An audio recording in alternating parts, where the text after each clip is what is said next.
श्री गुरुदेव दत्त। सद्गुरु श्री स्वामी समर्थ महाराज की।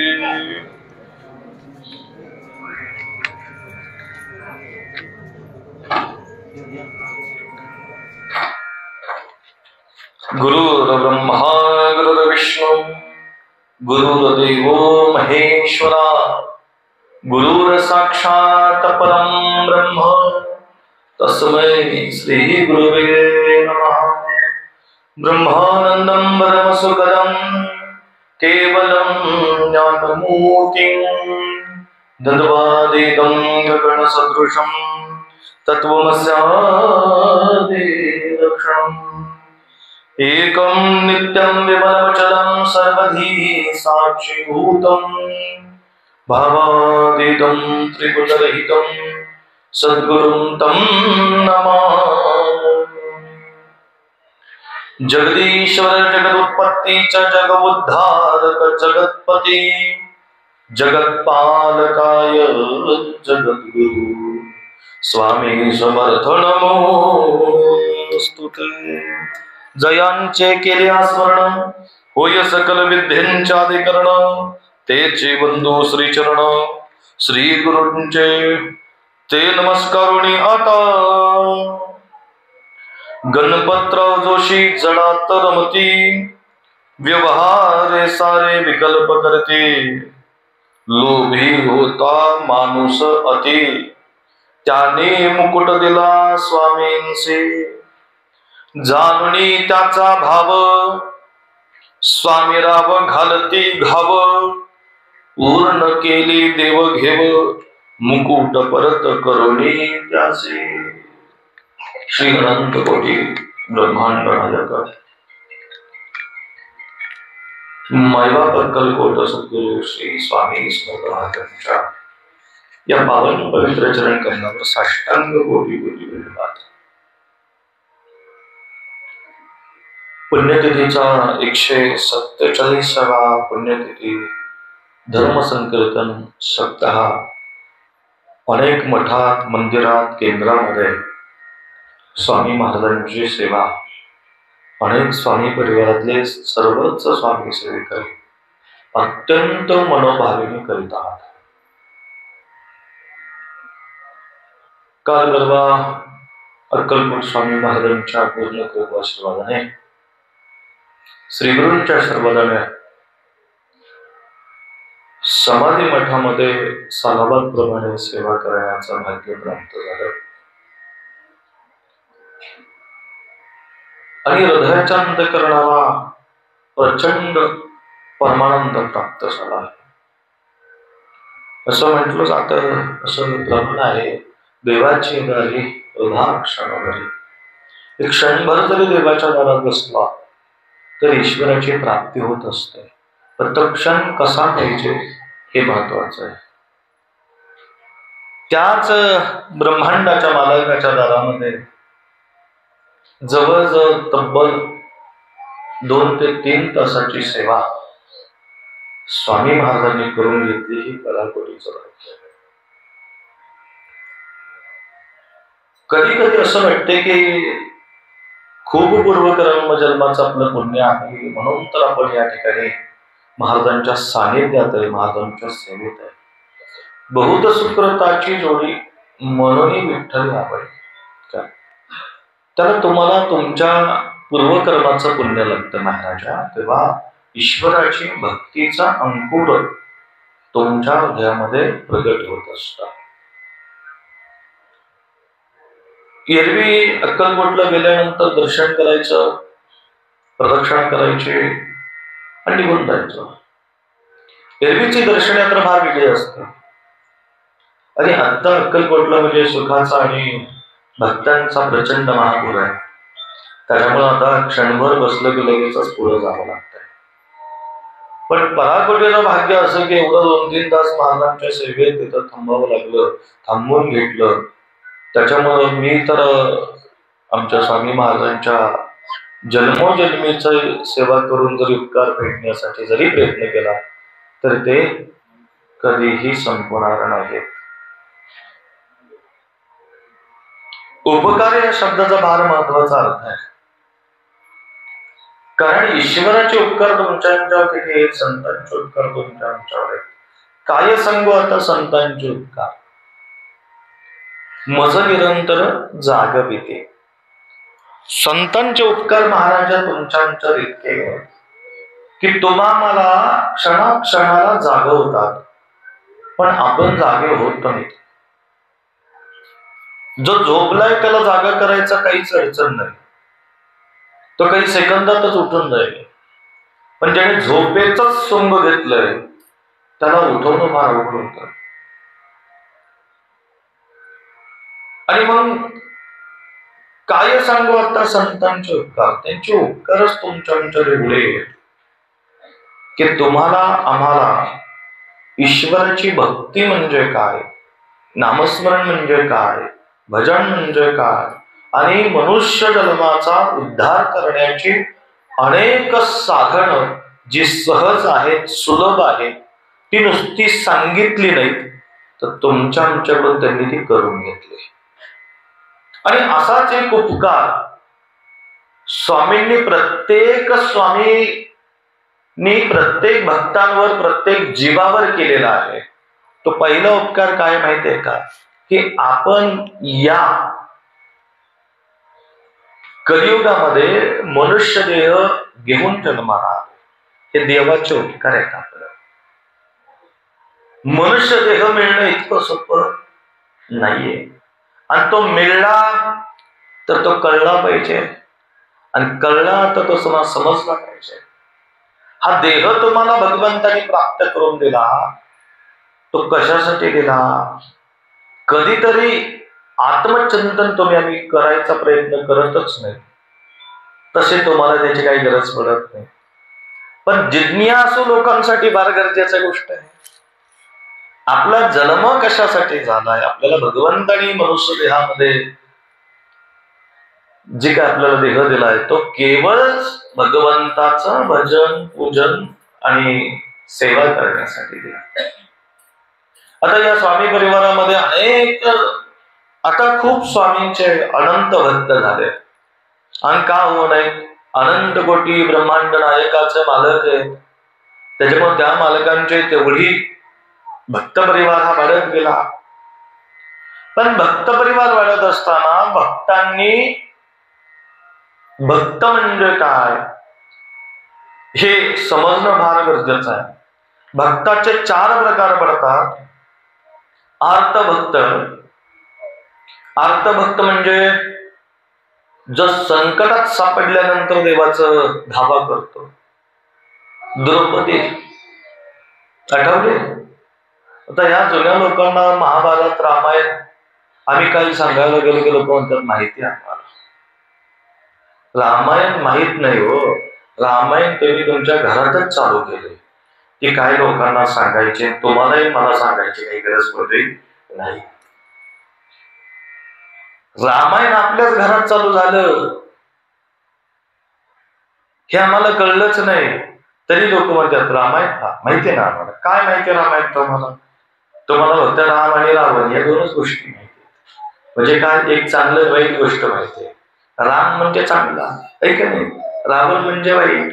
पण सगळ्यात आवडता कोण आहे, राम. पण कर्म कुठली चालल्यात, रावणाचे. मग कसं रामायण चाललं आता बघा. अर्धभक्त म्हणजे जो संकटात सापडल्यानंतर भगवंताला साथ घालतो. द्रौपदीने, गजेंद्र ही जी काही सगळी मंडळी आहेत की ज्यांच्यावर संकट एवढं पडलं, संकट पडता भारी, मग देव आठवतो. तोपर्यंत देव आठवत नाही, ते आर्तभक्त. मी आज भक्तांचे 4 प्रकार जर थोडं विस्तारित सांगतो. मग कोण कुठल्या वर्गात आहे, पहिलीत कोण आहे, दुसरीत कोण आहे, तिसरीत कोण आहे, चौथीत कोण आहे, का अजून का वर्गात शाळेत कोणी गेलंच नाही, ते आता तुम्हाला कळलं. बऱ्याचदा आपल्याला असं वाटत असतं की आपण हे सगळं करतोय, पण तुम्हाला माहित नसतंय की आपण चुकीचं करतो का बरोबर करतो. भक्तातला प्रकार दुसरा आहे महाराजा, अर्थार्थी भक्त. अर्थार्थी भक्त म्हणजे काय, जो केवळ स्वार्थासाठी भक्ती करतो त्याचं नाव अर्थाती भक्त. आता स्वार्थी भक्त कोण कोण आहेत? हात वर करा बरं. आता कमाल झाली म्हणा. एक सांगू का, माझ्या सकट इथं बसलेले सगळे स्वार्थीच भक्त आहेत. फक्त प्रत्येकाचा स्वार्थ वेगळा आहे, स्वार्थ वेगळा आहे. कोणी भक्ती स्वार्थी केली? बिभीषणाने स्वार्थी भक्ती केली. भाऊ कोणाचा? सख्खा भाऊ रावणाचा. पण जर आता आपल्याला लंका पाहिजे, जीवाचा उद्धार करायचा असेल तर पार्टी बदलली आणि कुठे गेलं? रामाकडे गेलं. हे स्वार्थी भक्त. ही भक्ती जी त्यांनी केली ती विभीषणाने स्वार्थी केली. केवळ लंका मिळावी म्हणून पार्टी बदलली. ती अर्थाती भक्त. जे भक्त स्वार्थासाठी केवळ भगवंताची पूजा, भजन, कीर्तन, नामसंकीर्तन करतात ते सगळे स्वार्थी होतात. त्याला आपण अर्थाती भक्त म्हणतो. तिसरा प्रकार आहे तो जिज्ञासू प्रकार आहे. जिज्ञासू भक्त. जिज्ञासू भक्त म्हणजे काय? की देवाला जाणण्याची भूमिका असणारे, देवाला ओळखून देवाच्या सेवेमध्ये रमणारे, तो जिज्ञासू व्यक्ती, जिज्ञासू भक्त. तो कोण आहे? तर जनक राजा. जनक राजाला कळलं की आपला 7 दिवसात मृत्यू होणार आहे. काय? मग मृत्यू होणार आहे म्हटल्यानंतर असंही मरायचंय, पण भगवंताची प्राप्ती केल्याशिवाय मरायचं नाही.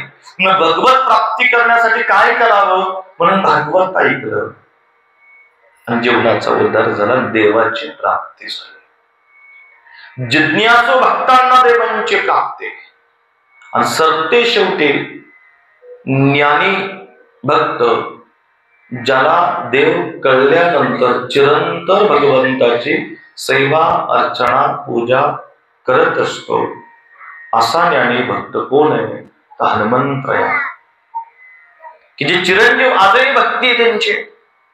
कारण भक्तीच्या वाटाच हनुमंतरायांनी सांगितल्या तो मामावा, काय भक्तीच्या त्या वाटा मज दाबाव्या सोबता.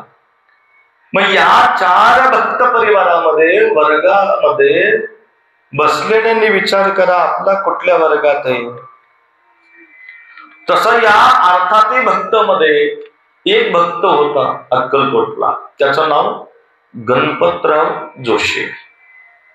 जोशी, कुलकर्णी नावं ऐकली की जरा थोडं लोकांना लक्षात येतं बाकीच्या काही गोष्टी. पण आता इथे गुरुलीलामृतामध्ये हा दृष्टांत आला फार छान. मी आज एवढा कंटाळलो होतो, मी बसणार बी नव्हता आज प्रवचनाला. माझी काय काय बोलावं ही इथेही तयारी नव्हती, कधी नसतीच तयारी माझी. उगत या आरती करता करता माझं लक्ष तिकडे गेलं त्या बोर्डावर.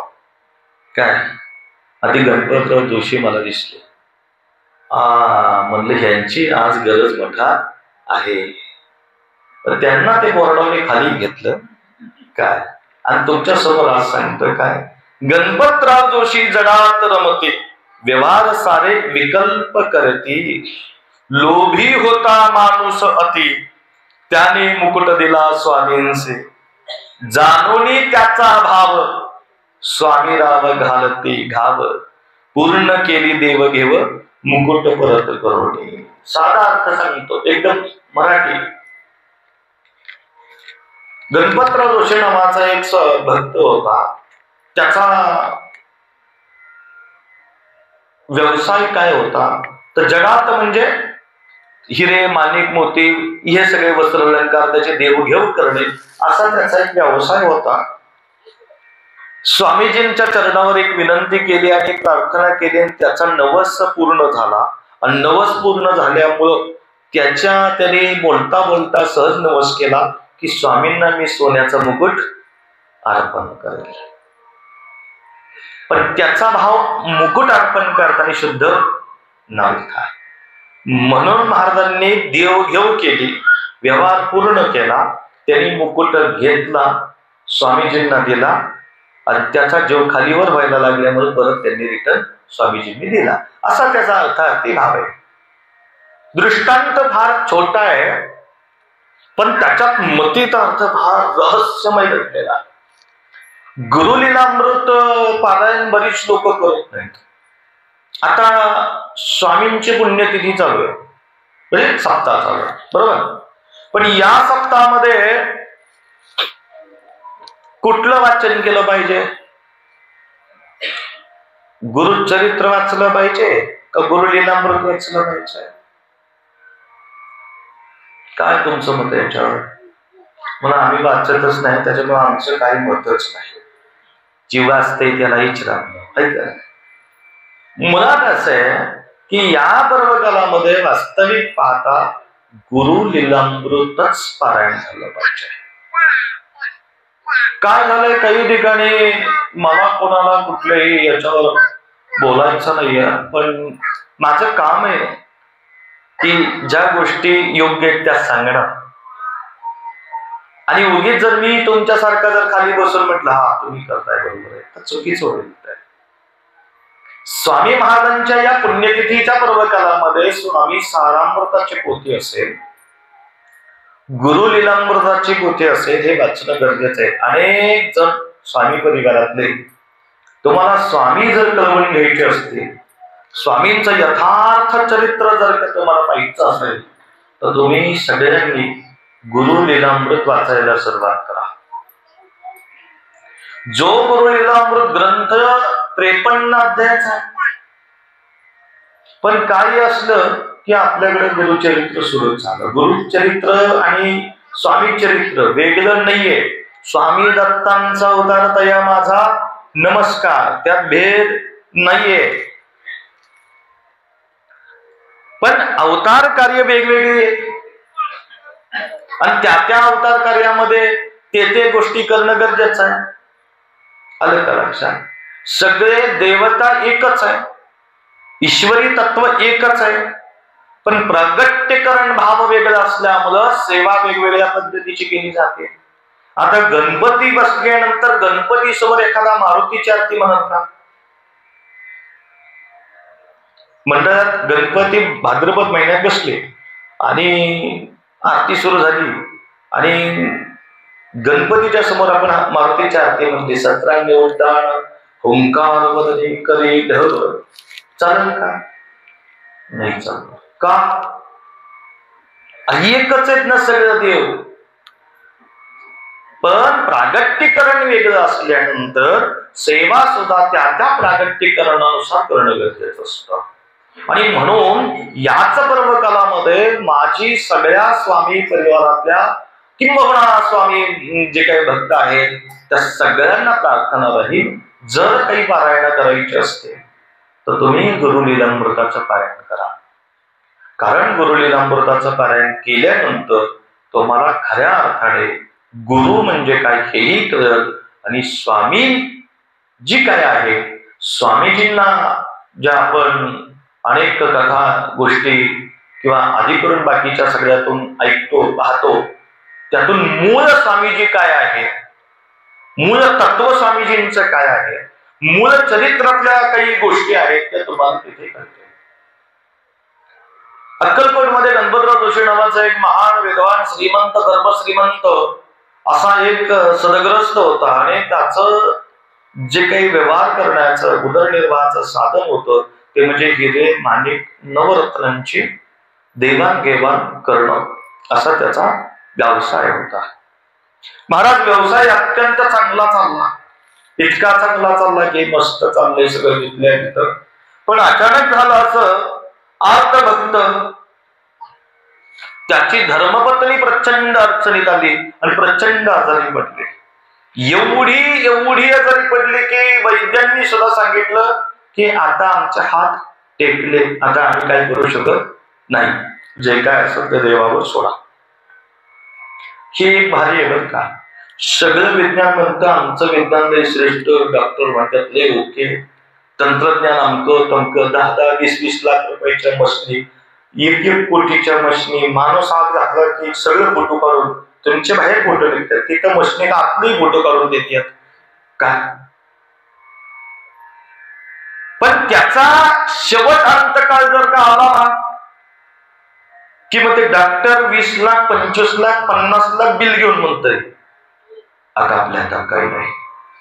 50 लाख घेतले की तुझ्या हातातच होत की. पण शेवट अंतकाळामध्ये आमच्या हातात काय नाही. आता मात्र तुम्ही जे माणूस देवाला मानत नाही तोही म्हणतो आता सगळे देवावर सोडा, आता आमच्या हातात काही नाही. वैद्यांनी सांगितलं आणि गणपतराव जोशांचं अत्यंत प्रेम प्राणसखी प्रेयसी धर्मपत्नीवर अत्यंत प्रेम असल्या कारणाने आता मात्र काय करावं मोठा प्रश्न पडला. आणि एकच पर्याय की सगळ्यांनी सांगितलं जोशी राग क्रोध सोडा, मत्सर सोडा आणि काय करा स्वामीजींना शरण जा. कारण सांगू बाकीच्यांनी सांगायचं कारण त्याला कळलं नाही का. अक्कलकोट मध्ये राहतो अक्कल नाही का त्याला. आता सांगतो त्याचं कारण आहे का. कारण त्याच्याकडे प्रचंड पैसा आहे, प्रचंड पैसा आहे. आणि बऱ्याच लोकांकडे पैसा असला की देव दिसत नाही. कधी कधी लोक पैशालाच आता देव म्हणतात, पैशाच्या मागे इतके धावतात हे देवाला विसरून जातात. आणि सरते शेवटी मग तुमच्या आमचे परत जी काही ही चक्र चाललंय भक्त परिवाराचं तर पहिल्याच चक्रात पहिल्याच वळी आणि पहिल्याच वर्गात शेवटपर्यंत आपण राहतो. ते आर्त भक्त संकट पडलं की देवाचा लावा तोपर्यंत नाही. आता आर्त भक्त म्हणून गणपतराव जोशींची मनस्थिती निर्माण झाली. आणि मरता कुछ नाही करता सगळं ऐश्वर्य असून सुद्धा आता मात्र हे संकट जर का कोण सोडवणार असेल तर जगाचा मालक अक्कलकोट स्वामी महाराज सोडवते. सगळ्यांनी मित्र परिवारांनी अनेक त्याला हित उपदेश देऊन समजून सांगून त्याला प्रार्थना केली आणि महाराज स्वामींकडे निघाले. जसे जोशी मठामध्ये आले, मठात त्यांचा प्रवेश झाला, तसं स्वामीजींनी त्यांच्याकडे बघितलं आणि बालप्पांना सांगितलं बालप्पा ए बालप्पा जोशी आले जोशी. आता जगाच्या मालकाला सांगायला ते काय कोण का आले कशासाठी आले नाही लागत सांगायला. न सांगितलं तर तुम्हाला कलो येते अंतर विश्वी विश्वंभर परिहार काय. जसे जोशी आले आणि स्वामीजींच्या पाय धरले महाराज क्षमा करा काही करा पण मला या दुःखातून मला या संकटातून सोडवा. बर तो असा व्यावहारिक होता जोशी. असे विकल्प व्यवहार करायचे. विकल्प म्हणजे कसले चांगले व्यवहार करायचे नाही. म्हणजे जर एखाद्या बाबा 10 रुपयाची गोष्ट असेल सोन्याची गोष्ट आहे पण निम्म म्हणजे द्यायचं 22 कॅरेट सांगायचं 24 कॅरेट आणायचं पाणी त्याला चांदीला. असे सगळे धंदे द्यायचे. कधीच प्रामाणिकपणे धंदा केला नाही. आणि लक्षात घ्या ज्या ज्या लोकांनी प्रामाणिकपणे व्यवसाय केले नाही त्यांचं नुकसान होण्याचं कारण आहे का आता जे गणपतराव जोशीच्या बाबतीत घडलं तेच आता पुढे तुम्हाला लक्षात येईल. प्रामाणिकपणे व्यवसाय केला नाही सातत्याने प्रत्येकाला लुटत आला. प्रत्येकाला काही ना काहीतरी खोटं नाटक करून पैसे माया प्रचंड कमवली. आणि इतका महाराज तो कंजूस, इतका लोभी, इतका कंजूस काय सांगावं महाराज. इतकी काही लोक कंजूस असतात प्रश्नच नाही. सकाळ मी एकाच्या घरी चहाला थांबलो. माझा दौरा होता एक 6 वर्षापूर्वी. मी कोल्हापूर दौऱ्यावर असताना त्या मिरजच्या पुढे एक छोटस गाव आहे तिथं जाणं माझं होतं. अचानक जाणं झालं. लोभीन कंजूस माणूस किती सांगते नाही काय झोपू नको घरी गेल्या झोपायचं असं म्हणायचं म्हणजे कोणी झोपवत नाही. झोपलेलं कोणीच नाही सगळे जागेच आहे. तर ते आता असं नाही म्हणावं लोक त्याला बरं झोप कथेत लागणे म्हणजे समाधी लागणे. मी एका माणसाला विचारलं महाराज तुम्ही कथेत का झोपताय. महाराज काय तुमचा आवाज वा वा वा वा काय तुमचं चिंतन, तुमचा आवाज कानावर पडला की ध्यानच लागते. शाळा तास भर माझ्याच का ते तो झोपायला बरं ध्यान लागते काय. पोचलो त्याच्या घरी, राम राम झाला सकाळचं. त्याने आमची पूजा आरती सगळं केलं बरोबर. चहा त्यांनी आम्हाला, किती कंजूस आहे बघा. चहाचा कप आणला आणि आमच्या सोबत टेबलवर मांडला आणि ते चहाच नाही.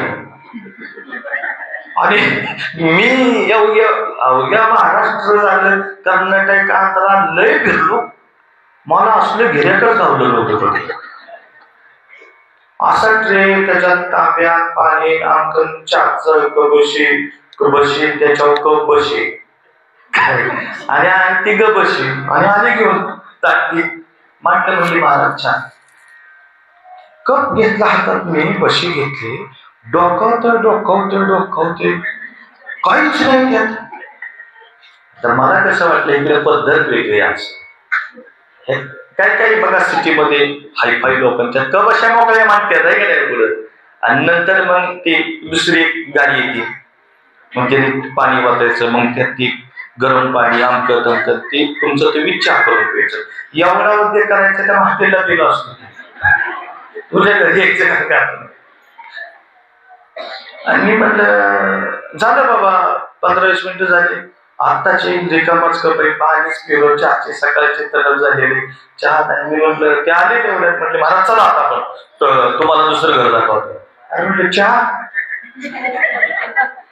जी मला चहा चालेल ना. मी म्हटलं महाराज चहा दिला ना तुम्हाला चहा. अहो म्हटलं ते चहाच नव्हता. अहो आम्ही रिकामा कप याच्यासाठी दिलाय की तुम्हाला चहा पिल्यासारखं वाटलं म्हणजे चहा पिला तुम्ही.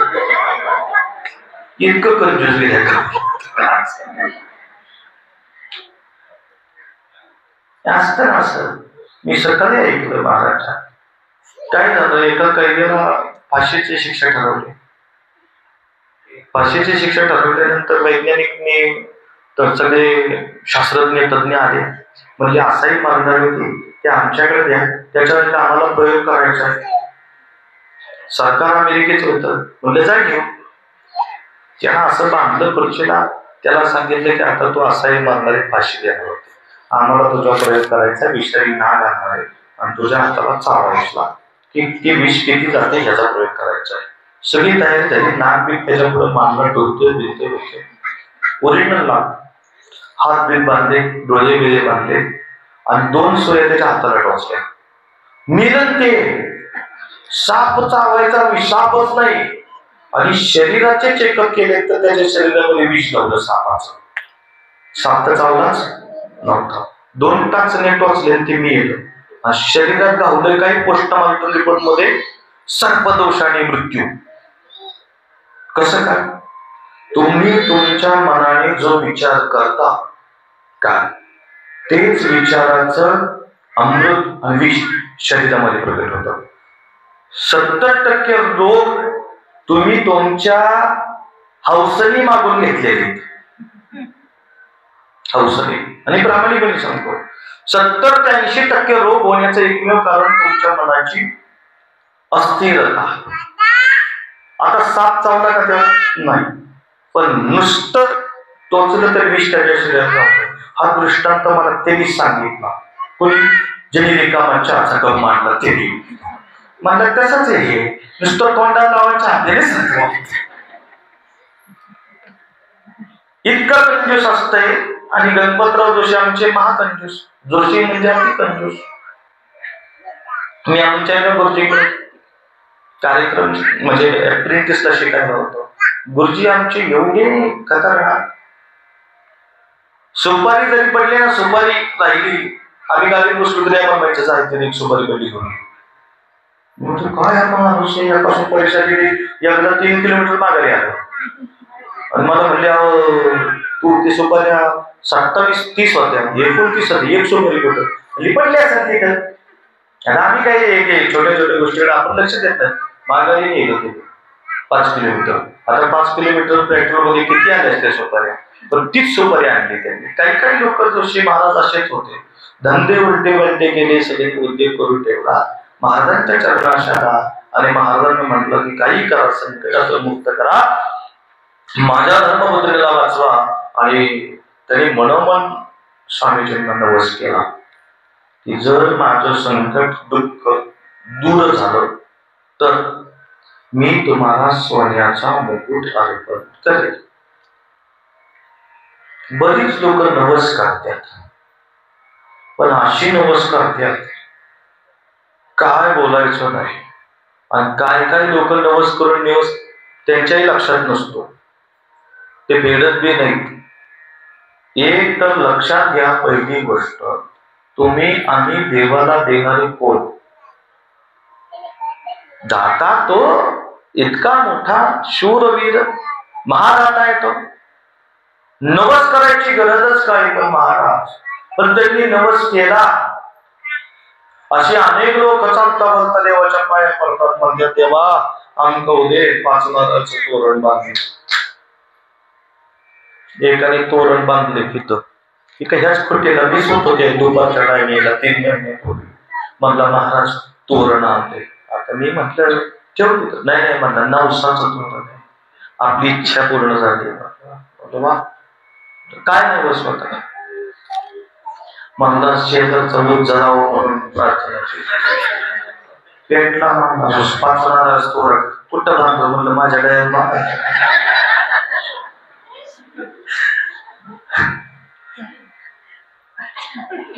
काय बरं करावं लोकांना महाराज. लोक सहज चालता बोलता नवस करतात. 5 नारळाच्या तोरणामध्ये लोक म्हणतात की आमचा पोर पास होऊ दे. ज्याला 7वी पासून 9वी पर्यंत शिक्षकांनी बरं उचलून उचलून उचलून उचलून ढकलून ढकलून 9वीत आणला, आणि त्याचा बाबा मला म्हणते इथं स्वामीला नवस करते, म्हणतात यंदा पास होत्या, मी पेढ्याचा बॉक्स आहे 5 नारळाचं तोरण अर्पण करते. असे नवस करून कोणी पास होत नाही. कर्म करा, फलाची अपेक्षा करू नका, आणि जो प्रामाणिकपणे कर्म करतो त्याला प्रामाणिकपणे भगवंत फल प्राप्ती देत असतो.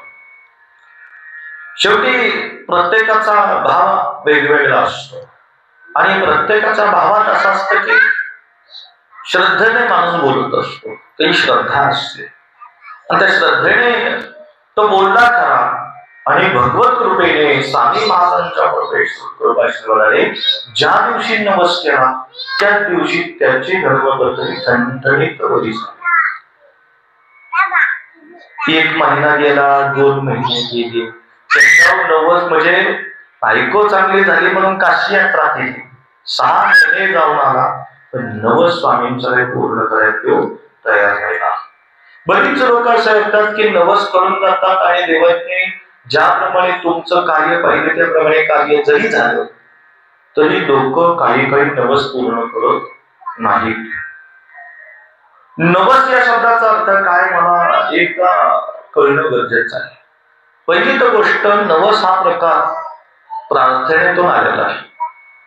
प्रार्थनेतून आलेला हा प्रकारला आपल्याकडं जर एखादी गोष्ट आपली उत्तम देवाच्या कृपाश्रवदानेच सगळ्या गोष्टी होतात, पण जी संचितात नाहीये, जी भाग्यात नाहीये, तीही गोष्ट घडली म्हणून आपण उत्तरायणी म्हणून काहीतरी आपण देवाच्या चरणी अर्पण करत असतो, त्याला काही लोक नवस म्हणतात.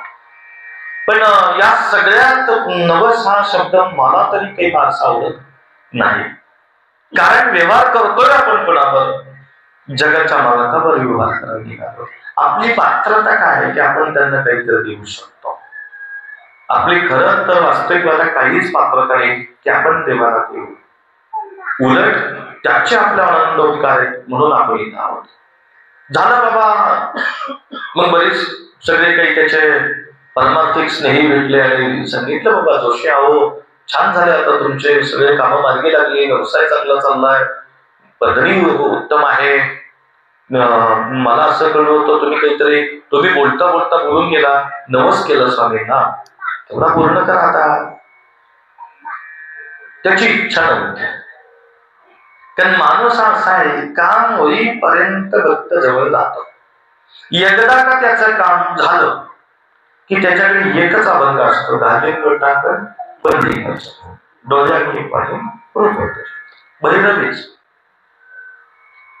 बाबांनो, कधीही कोणतीही गोष्ट काहीतरी मिळवण्यासाठी मठात येत जाऊ नका. कोणतीही गोष्ट मिळवण्यासाठी मठात येत जाऊ नका. तुम्हाला खूप काही मिळाले म्हणून मठात येत जा.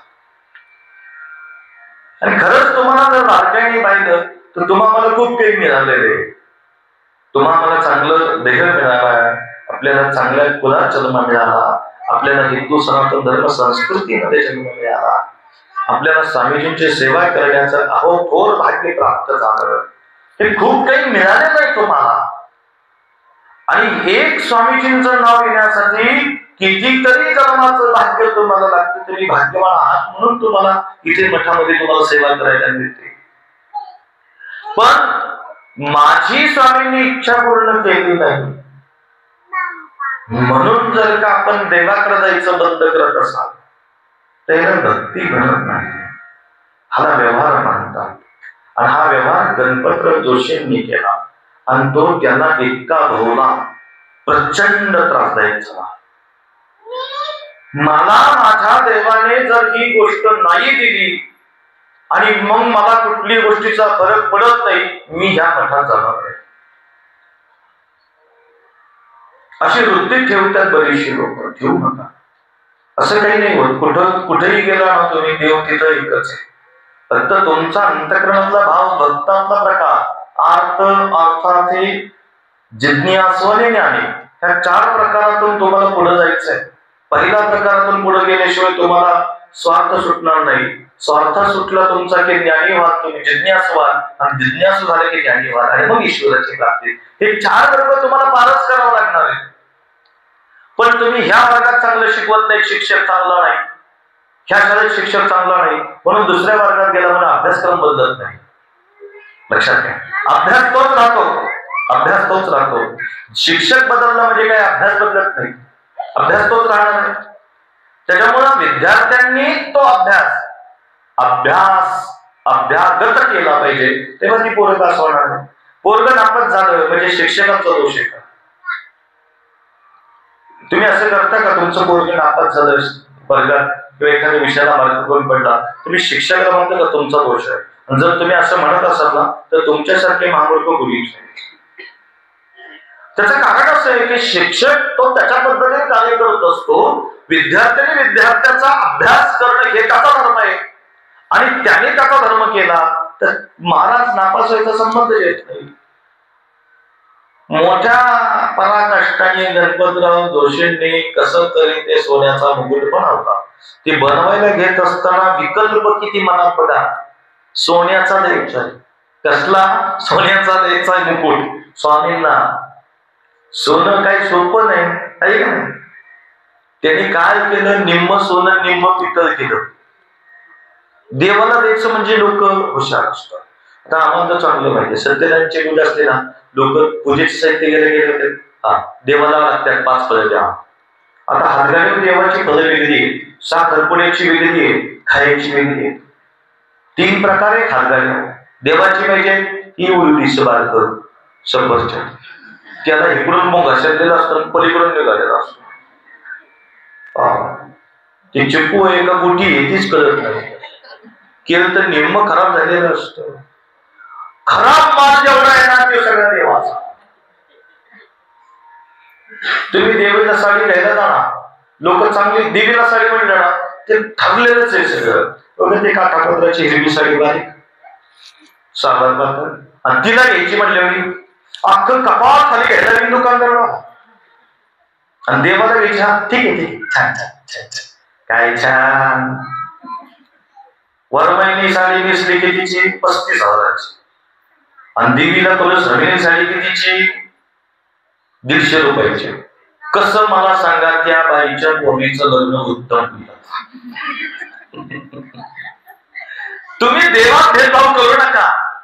भाव भेदभाव केला का नाही, किंतु परंतु मनात आणलं का नाही, पाळत झाला आपलं समजायचं. लक्षात घ्या. कधीही आपल्याला जितकं चांगलं घेण्यात तो त्याच्यापेक्षा कितीतरी चांगलं आपण देवाला घ्या, त्याच्या कितीतरी पटीने तुमचं चांगलं होईल. पण तुम्ही देवाला कुठलीही वस्तू घेत असताना आपल्यापेक्षा चांगली घ्या. एकदा घेऊन बघा, खरंच खूप लाभ तुम्हाला त्या ठिकाणी होत जाईल.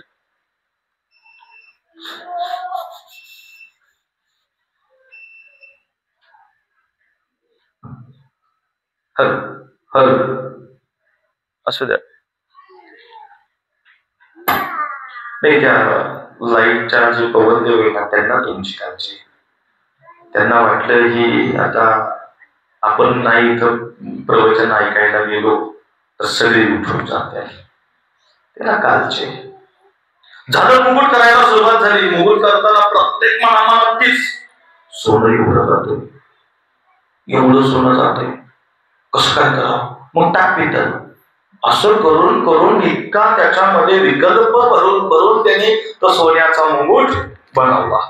लाल वस्त्रामध्ये गुंडाळला, थाला घेतला, त्याच्यामध्ये ठेवला आणि वाजत गाजत मठामध्ये ते गेलं. जसा महाराजा तो मुकुट स्वामींच्या पुढे आला, त्याच्या चेहऱ्याला भाऊस्वामीजींनी पाहिला. कारण माणसाचं सगळ्यात बोलकं जर का काय असेल तो चेहरा आहे. एक वेळ मन बोलता येत नाही, मन वाचता येत नाही, चेहरा साध्यातला साधा माणूस लागतो. तिथं जगाचं मालक आहे. जसं जोशी आले आणि सोन्याचा स्वर्ण मुकुट घेऊन त्यांच्या पुढे उभे राहिले आणि त्याची अशी इच्छा, हा देऊ का नको, देऊ का नको, देऊ का नको, आणलाय देईलाच. पण भाव इतका त्याचा की देऊ का नको, देऊ का. बरीच लोक दही खाव का मई खाव असतात. त्यातलं ही जोशी नावाचं गिऱ्हाईक पोचलं महाराजांच्या पुढं. महाराजांनी बघितलं की ह्याची काही इच्छा नाही, ते सगळं मानलं. सगळी लोक गोळा झाली, चर्चा झाली की बाबा महाराजांची कृपा झाली आणि कृपेमुळं तो नवस पूर्ण करण्यासाठी जोशींनी स्वर्णाचा मुकुट आणलाय. सर्वत्र चर्चा झाली आणि तो मुकुट घेऊन महाराजांच्या डोक्यावर गेला. अर्पण करण्यासाठी जोशी उठले. आता जसा जोशींनी मुकुट स्वामींच्या मस्तकी घातला तसं महाराजांनी शिवशंकर नमामि शंकर शिवशंकर शंभो जोशा घे तुला घे मुकुट. तसा मुकुट काढला, परत डोक्यात घातला, त्याची इच्छा होती ती पूर्ण केली. देव घेऊ झाली व्यवहाराची. त्याच्या हातात दिला, जोशा तुला ठेव, तुला सोडू तुला. बरं, आता टीव्ही त्याला ही असली लोकांना एवढंच पाहिजे, काय कोण देत नाही. मला महाराजांनी प्रसाद दिला, पुन्हा घेऊन गेलं रिटर्न ते. मुळात महाराजांची लीला इतकी गोड आहे. अंतःकरणातला भाव अशुद्ध होता आणि महाराज तुमच्याकडून काय घेत असतील तर शुद्ध अंतःकरणातली शुद्ध वृत्ती येतात. महाराजांना कधीही सोनं असेल, नाणं असेल, वस्त्र असतील, अनेक प्रकारच्या सगळ्या वस्तूंचा त्याग स्वामीजींनी केला. आणि जर स्वामीजींनी भक्त परिवाराकडून जर काही घेतलं असेल तर ते केवळ त्यांच्या हृदयाच्या अंतःकरणातला निस्वार्थ भाव घेतला. म्हणून जगाच्या मालकाला काही लागत नाही, तुम्ही काही नवस करू नका. आणि जर नवस केलाच मनुष्य स्वभाव धर्माने तर तो पूर्ण करताना जोशांच्या मनात जसं किंतु परंतु आलं तसं तुमच्या मनात किंतु परंतु येऊ नये. जसा मुकुट माताने दिला नीटला तसं त्याचं त्याला सगळं दिलं. काय केलं, सगळं चांगलं चाललं होतं, चांगलं झालं होतं म्हणून अर्पण करायला आला. जी गोष्ट बिघडली होती ती चांगली झाली, त्याच्यासाठी मुकुट आणलं होता, तो अर्पण करायचा होता. पण आता काय झालं, इथं उलट तू आणला, तिथं अर्पण केला असता विषय संपला होता. पण जसं महाराज म्हणले मला तुझा मुकुटच नको, तुझा मुकुट तुझ्या जवळ ठेव. आणि महाराजांनी डोक्यातला मुकुट त्या तबकामध्ये ठेवला आणि जोशींनी तो प्रसाद म्हणून घरी नेला. वास्तविक पाहता अर्पण केलेली एखादी गोष्ट त्याच्यावर तुमचा आमचा काही अधिकार राहत नाही, काहीच अधिकार राहत नाही. एकदा कन्यादान झालं, एकदा पाणी ग्रहण केलं, ती तुमची मुलगी नाही, धर्मशास्त्राने. म्हणजे इतक्या अर्पण एकदा गोष्ट केली की तिथं तुमचा आमचा कोणाचाही अर्थाअर्थी त्याच्यावर अधिकार राहत नाही. पण तरीही स्वामीजींनी तो मुकुट, सुवर्णाचा मुकुट परत देत असताना बाकीच्यांची पाहण्यासारखी भूमिका झाली होती. आता बाकीची कोण कोण होती? बरीच संत मंडळी महाराजांच्या जवळ होती. आता मला सांगा, जसा मुकुट वाजत आला, सुंदराबाईने पाहिला, अगं म्हणा मुकुट आला, सुंदराबाईने पाहिला. आता म्हणते हे मुकुट आला, सोन्याचा मुकुट आहे. कारण देवाला काहीच लागत नाही, हे देवाच्या कळला बसलेले ना, हे त्यांनाच लय त्या गोष्टीची आवड असते. मला एक कळत नाही, ज्यांनी त्याग केला या सगळ्या गोष्टीचा, त्यांच्या शेजारी त्यांच्या समेत राहून तुम्ही त्याचा भोग घेण्याचा प्रयत्न केला तर तुम्ही काय मिळवलं? बरीच लोक अशी त्या काळामध्ये की स्वामींच्या जवळ होती, स्वामींच्या संगतीत होती, स्वामींच्या बरोबर होती, पण स्वामींना प्राप्त करता आलं नाही. बद्धी मंडळी काही साधी लोक नव्हते, मोठा अधिकार होता त्यांचा. पण कधी कधी स्वामी सेवेमध्ये प्रवास करताना तुम्ही आम्ही हाही विचार केला पाहिजे, त्यांना त्या काळात एवढा असा झाला त्यांचा अवस्था, आपली काय होईल? आपल्याला कसा आपण लगेच म्हणू शकतो की स्वामीजी आम्हाला प्राप्त झाले किंवा स्वामीजींची कृपा झाली? स्वामीजींना प्राप्त करण्यासाठी पहिली गोष्ट आपण आपलं या सगळ्या पंचप्रांता चरणाशी अर्पण केले पाहिजे, तेव्हा त्याची प्राप्ती तशी होत नाही. आणि म्हणून तो किंतु परंतु दोषींच्या मनात साधा, तसा किंतु परंतु तुमच्या आमच्या मनात येऊ नये. आता इथं सोन्याचा मुकुट देत असताना खरंच सोन्याचा मुकुटाला महाराजांनी परत दिलाय का? याच्यामध्ये मार्मिकता बखा जर बालकाईने वाचली तर याच्यामध्ये अजून एक वैशिष्ट्य, अजून एक बोध आहे. बोध असा आहे की सुवर्णाचा मुकुट जोशींनी आणला आणि स्वामीजींना दिला, पण स्वामीजींनी सांगितलं मला हा मुकुट तुझा नकोय, पण मी नवस केला भगवंता, काही करा तुम्ही स्वीकारा. त्यांनी स्वीकारणा परत दिला. याच्यात बोध वाक्य असं आहे किंवा महाराजांनी जी लीला केली त्यावेळेस तिथं ती लीलेचा दुसरा बोध किंवा दुसरी बाजू इतकी महत्वाची होती की ती जर आपण नाही आज पाहिली तर आजची कथा पूर्ण नाही. आणि ती अशी आहे की स्वामीजींनी जसं दोषांना मुकुट परत दिला, तो सुवर्णाचा मुकुट परत दिला.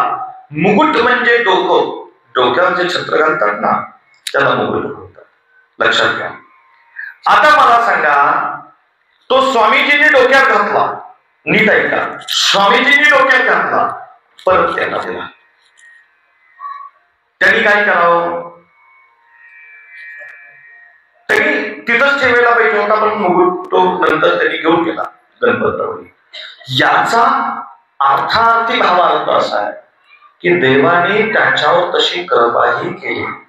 ती कृपा अशी केली की महाराजांनी हे ब्रह्मांड जे आहे, हे जे ब्रह्मांड आहे याला आपण म्हणतो, त्यातली सर्व शक्ती त्या मुकुटाच्या माध्यमातून जोशींना दिली होती. म्हणजे जोशी तसं जर बघितलं तर जोशींचं पुण्य अनंत कोटीचं होतं.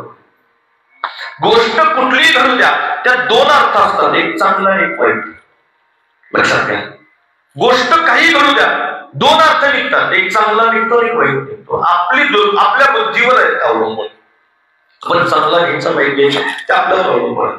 मग याचा अर्थ असा की स्वामीजींनी किती कर्माळू कृपाळू दयाळू आहेत, एक त्याची इच्छा पूर्ण केली, दोन त्याने दिलेला सुवर्णाचा मुकुट स्वीकारला, परत महाराजांनी परत त्याची इच्छा पूर्ण केली की त्याला असं वाटलं होतं हा मुकुट माझ्यापाशीच राहावा, परत महाराजांनी त्याला दिला. म्हणजे जगाचं मालक आमचं इतकं कर्माळू कृपाळू दीनदयाळू आहे की ते केवळ आणि केवळ भक्तांच्या हिताकरता, भक्तांच्या सुखाकरता आजही अहोरात्र अक्कलकोटमध्ये वाट पाहत असतात. फक्त तुम्हाला करायचंय काय? तुम्ही स्वामींचे चिंतन करा, महाराज तुमची चिंता करतील. अवधूत से गुरुदेव दत्त. सद्गुरु श्री स्वामी समर्थ महाराज की